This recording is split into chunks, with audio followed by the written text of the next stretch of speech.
আমরা এখন আছি মালদার হরিশ্চন্দ্রপুরে। আপনারা একটা জিনিস জানেন, এই মমতার পশ্চিমবাংলায়, এই তৃণমূল সরকারের আমলে পশ্চিমবাংলায় বিধানসভায় একেবারে ঘোষণা করে 8,500 স্কুল বন্ধ হয়েছে। আর তার বদলে আমাদের রাজ্যে 15 বছরে নতুন করে 22,500-এর ওপর নতুন মদের দোকান লাইসেন্স পেয়েছে, নতুন মদের দোকান খুলেছে। তাই এই যে স্কুল বন্ধ করে মদের দোকান খোলা সরকারের আমলে খালি ঘোষণা করে স্কুল বন্ধ করা যে 8,500, কিন্তু তার বাইরে আরো অসংখ্য স্কুল আছে গোটা বাংলা জুড়ে যেগুলো অঘোষিতভাবে বন্ধ। সেরকম একটা স্কুলের সামনে আমরা এখন দাঁড়িয়ে আছি হরিশ্চন্দ্রপুরে, Malda Harishchandrapur DM junior high স্কুলের সামনে। এই স্কুলটা এমন নয় যে স্কুলটা বামফ্রন্ট আমলে শুরু হয়েছিল, কিন্তু বামফ্রন্ট সরকার আসার আগে এই স্কুলটা একতলা একটা ছোট্ট ঘর ছিল, নামমাত্র একটা স্কুল ছিল।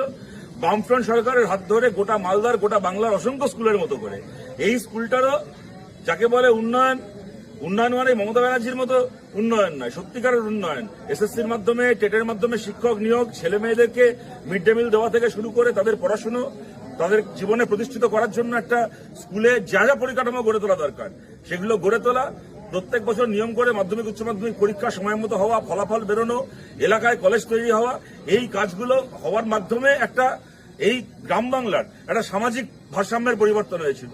যে প্রান্তিক পরিবার তারা কোনোদিন স্কুলে যাননি, ক্ষেতমজুরের পরিবার, কৃষকের পরিবার, মাঝি, জেলের পরিবার, তার ঘরের ছেলেমেয়েরা স্কুলে পড়াশোনা করে ডাক্তার হয়েছে, ইঞ্জিনিয়ার হয়েছে এই গ্রাম বাংলার বুক থেকে। আজকে এই স্কুলটা বন্ধ হয়ে পড়ে আছে। কেন বন্ধ হয়ে পড়ে আছে? সরকারি হিসেবে কিন্তু বন্ধ না, কাগজে কলমে কিন্তু বন্ধ না, কিন্তু 8,500 ঘোষিত হয়ে বন্ধ স্কুলের বাইরেও যে আরো কত স্কুল বাংলায় কি অবস্থা তার একটা উদাহরণ এই স্কুলটা। দাদা বলছিলেন একটু আগে স্কুল, দাদা আপনি একটু বলুন এই স্কুলটার এখন কি অবস্থা? আমাদের এই এখন যে স্কুলটা আছে এই স্কুলে আমরাও পড়াশোনা করেছি, কিন্তু এই স্কুলে যারা পড়াশোনা করেছে তারা অনেকে কিন্তু ডাক্তারও হয়েছে, ইঞ্জিনিয়ার হয়েছে, অনেকে অনেক ডিপার্টমেন্টে চাকরিও পেয়েছে। কিন্তু এখন যে এই বামফ্রন্ট এই টিএমসির আমলে এই স্কুলে ঘর হয়েছে, শিক্ষক নাই, বাচ্চাও নাই। কাগজ কলমে যেমন স্কুল চলছে, মাস্টারও আছে, কিন্তু বাস্তবে কিন্তু নেই। বলুন, শোনা যাচ্ছে না।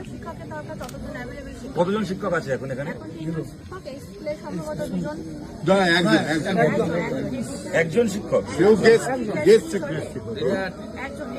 ও তিনি আমার রিটায়ার্ড টিচার। বলুন জোরে বলুন। রিটায়ার্ড টিচার মুমিন কাকু রিটায়ার করে গেছেন। উনি গেস্ট হিসেবে আছেন এখন, গেস্ট টিচার হিসেবে। আর নিয়মিত শিক্ষক একজন এই স্কুলে, একটা গোটা স্কুলে একজন শিক্ষক খাতায় কলমে আছেন, যিনি কিনা শিক্ষক, যিনি কিনা মাইনে পাচ্ছেন এবং পড়াচ্ছেন। তার বাইরে এখানকার রিটায়ার্ড একজন মাস্টারমশাই, তিনি গেস্ট হিসেবে, তিনি স্বেচ্ছাশ্রম দিচ্ছেন, বাচ্চাদেরকে পড়াচ্ছেন, তিনি রিটায়ার্ড। তার বাইরে একটা স্কুল চলছে খাতায় কলমে সরকারি হিসেবে, কিন্তু কোনো শিক্ষক নেই। এবং আমি যেটা বারবার করে বলছি, এটা খালি একটা স্কুলের ব্যাপার না, এই ধরনের স্কুলই বাংলার এখন প্রান্তে প্রান্তে ছড়িয়ে রয়েছে। এই ছেলে মেয়েগুলোর কি হলো? তারপর যারা এখানে পড়াশোনা করছে, স্কুল শুধু নয়, এখানে তো নাই, এখানে এরকম বহু আমাদের হরিশ্চন্দ্রপুরে আছে যেখানে কোনো শিক্ষক বলেই নাই, ফাঁকা মাঠ, কোনো মতো প্যারা টিচার কাউকে অমুক তমুক দিয়ে কোনো মতো একটা রক্ষা করছে। এই যে পাশে আবার একটা কলেজ, আমরা হরিশ্চন্দ্রপুর কলেজ, ছেলের শেষ নাই, ITI কলেজ নাম দিল তৃণমূল, কিন্তু ওখানে আর কলেজে কিন্তু পড়াশোনা হয় না। কে হয়?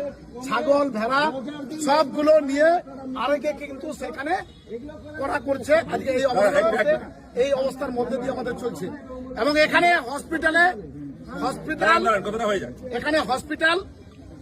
হসপিটালে বামফ্রন্ট আমলে যা কাঠামো ছিল, এখন যা অবস্থা হয়ে গেছে, এখানে একটা ভালো সার্জন নাই, এখানে গাইনো ডাক্তার নাই, অবস্থা শেখ। আর একটা মানে ঝাউলিবাজি কলেজ, ওই জিডি কলেজ নাম করে বহুদিন কোটি কোটি টাকা একটা রাজনীতি দল লুটেছে, টাকা দিয়েছে, লুটেছে। আজ পর্যন্ত কলেজের কোনো রেজিস্ট্রেশন নাই, কিছু নাই, অথচ কলেজ নামে কোটি কোটি টাকা লুটছে এখানে আমাদের কাওয়ামুড়িতে। আর আমাদের এখানকার দুঃখের বিষয়, এখানে আছে মন্ত্রী, মুখ্যমন্ত্রী প্রশ্ন করছে কি চাই, তো মন্ত্রী বলছে 2-4টা পোল চাই, আর হাজার হাজার সমস্যা নিয়ে এই সমাধান করার কেউ লোক নাই। আর মন্ত্রী চাইছে 2-4টা পোল। এই পোল মন্ত্রীকে আগামী বিজেপি তৃণমূলকে আজকে ঐক্যবদ্ধ আমাদের হতে হবে।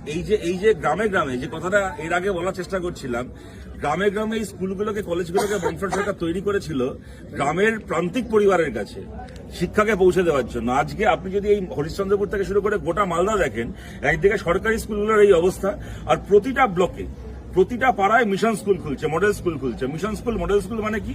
ধরুন এই হরিশ্চন্দ্রপুর এই জুনিয়র হাই স্কুলের ছেলে মেয়ে, এই ধরনের বিভিন্ন সরকারি স্কুলের ছেলে মেয়ে, তাদের নাম আছে খাতায় কলমে এই স্কুলগুলোর ছাত্রছাত্রী হিসেবে, কিন্তু যাদের বাবা মার টাকা আছে তারা গিয়ে মিশন স্কুলগুলোতে ক্লাস করছে। আর যার বাবা মার টাকা নেই সে পরিযায়ী শ্রমিক হয়ে বাইরের রাজ্যে কাজ করতে চলে যাচ্ছে, রাজস্থানে চলে যাচ্ছে, ব্যাঙ্গালোরে চলে যাচ্ছে, কেরালায় কাজ করতে চলে যাচ্ছে। যার বাবা মার টাকা আছে সে মিশন স্কুলে টাকা দিয়ে বছরে 1 লাখ টাকা, 1.5 লাখ টাকা, 2 লাখ টাকা দিয়ে ওখানে ক্লাস করবে। তারপরে সে মাধ্যমিক পরীক্ষায় বসবে, এই ধরনের সরকারি স্কুলগুলো ছাত্র হিসেবে সে মাধ্যমিক পরীক্ষায় বসবে। সুতরাং যার বাবার টাকা আছে সে পড়াশোনা করবে, যার বাবা মার টাকা নেই সে পরিযায়ী শ্রমিক হয়ে বাইরের রাজ্যে গিয়ে কাজ করবে, আর সেখানে বাংলাদেশি বলে বিজেপির মার খাবে।